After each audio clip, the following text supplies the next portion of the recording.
All right, guys, we have a special edition of Coffee and Conversation, so let's jump in. Taking the day, I am taking the day. Taking the day, I am taking the day. All right, so the other day I have a special request. This edition of Coffee and Conversation has come by a special request. A really good friend of mine, we've been friends for over 20 years, reached out and said, "Hey Angela, could you talk about something on your channel? I am having to put my dog down, and I would like for you to talk about grieving and the grieving process for pets." And when he first asked me to do it, I thought, I don't really know about that. And he even said it. He even said, I know that you don't connect with pets in that way, but a lot of us really, really love our pets, and we've connected with our pets. And as he continued to talk and explain, what really occurred to me was that we're talking about connection. You know, the last Coffee and Conversation, we talked about connection and not connecting to things that no longer serve us. Well, here's an example of a connection that we have. So first, and there's so much I want to say, so y'all, be patient with me. First, we connect to a variety of different things because we value different things. And there's no shame in what you have connected to. So if you've connected to your pet, and for my friend's example, he's had Regis for 14, maybe 15 years.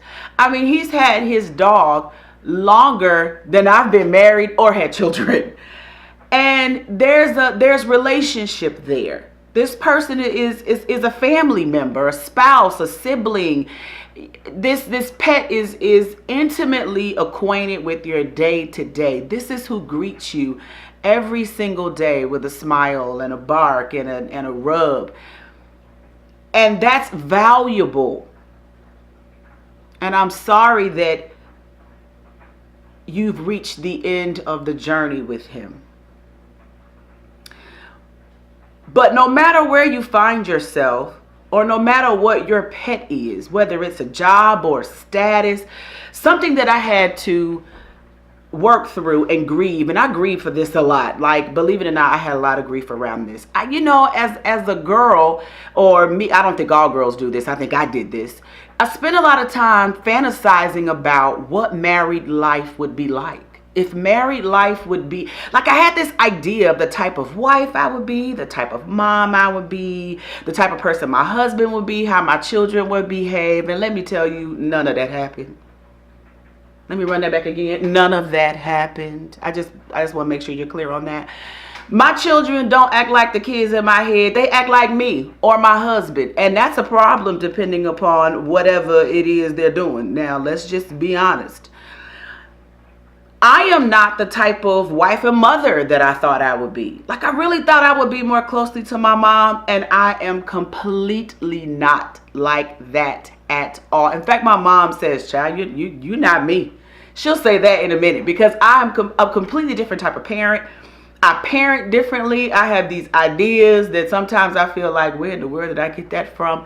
And my husband doesn't act like who I thought he was going to act like in my head. You know who he act like? He act like himself. More times than not, he act like one of them Callaways because he's a Callaway, right? So I grieved. There was a period right around year 7 or 8 when I finally realized that the marital dream in my head wasn't going to be what I thought it was going to be. Y'all, I cried a long time. I cried a lot about that. It was a lot of grief in there because it was a loss of an idea, but it wasn't helping me be a better mother, a better wife, a better person. It wasn't helping me. It can be a loss of a job. It can be loss of status. If you used to have one type of status, then that changes. I've been there, done that. If you were a VP at one company and now you move to a different company and maybe it's a director, you have to, all of these different things in our life, we connect with. And we grieve sometimes when it changes and it feels like the change is a loss, brings loss. We can grieve that, and there is no shame in the grieving process. But what I want to leave you with is the way through it. So if you've identified what the thing is that you're grieving, and for today's discussion, we're focusing on the grief of a pet, you have to find where you're thankful for the experience. You have to be thankful for it. And what I counseled my friend in was, I said, before you put Regis down, I want you to take a moment and thank him. Thank him for being a great dog. Thank him for being with you for 14 years of your journey. Thank him for all the good days. Thank him for all the frustrating days. Thank you for what being his partner has meant to you. And you have to do that for everything. You have to thank the house for being a great house to you, because it has kept you warm. It's where you cook and dress and heal.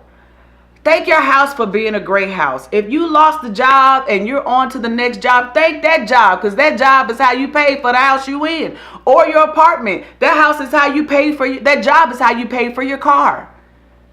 It might not have been everything you wanted to be, but I thank you for what you have been to me. I thank you for what you've taught me while I was on this particular job. I thank you for it. Thank you for that experience. So I don't know what it is that you're going through or what you're experiencing in your life, but I want to encourage you to find your place of thankfulness. I want to remind you that may not come soon. Thank you, Holy Spirit. That place of thankfulness may not come soon. You know, when you're extremely bitter or hurt about something, it's hard to be thankful about it. But work on it. Work on it. It'll come over time, and you'll find yourself being thankful. So I want to encourage you to find your thankful place. Thank whatever it is that you're releasing for all the good that is done in your life. Thank you. If it did bad stuff in your life, you learned something from it. Thank you for what it taught you. I wish you well. I'm praying for you. And I hope that this helped you in your grieving process, and that you understand. And also understand, one last thought. No grieving process is the same. You know, we always talk about the 5 steps of grief, but there's no perfect way to grieve. We grieve. It's individual to us as we are individuals. So as you go through your process, as you go through your release, as you release different connections and different things, as you release, I wish you the best. Know that I continue to pray for you, and I hope that you have a great week. And if you have any other feedback or comments, guys, please feel free to reach out and let me know. Just like he reached out and said, could you talk more about that? You know, feel free to reach out, and I'm happy to at any time to discuss anything that you all would like for me to. And that's it for this episode of Coffee and Conversation. I look forward to talking with you guys again. I wish you the best. Mwah. Have a great week.